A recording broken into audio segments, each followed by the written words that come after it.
What happens to investments on death of one of the two holders of the joint demat account?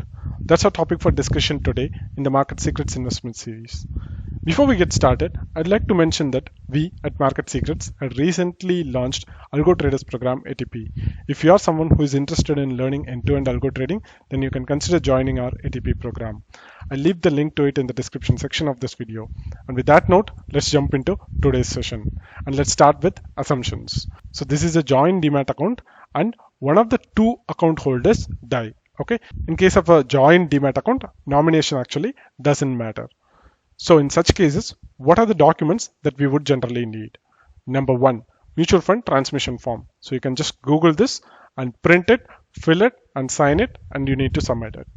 In addition to that, you need investor's death certificate and that too notarized version of the same. So joint account holder can submit transmission form along with the death certificate of the deceased.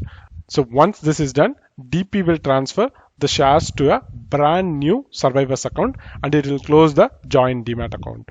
So the DP will create a brand new account for the other joint holder who is still surviving. Okay, so one person is dead, the other person is still there, right? So they should be submitting these forms, and once that is done, DP will create a separate account. Okay, a separate demat account will be created for this surviving joint account holder, and it will transfer all the shares in the joint account to this brand new account and it will close the joint demat account.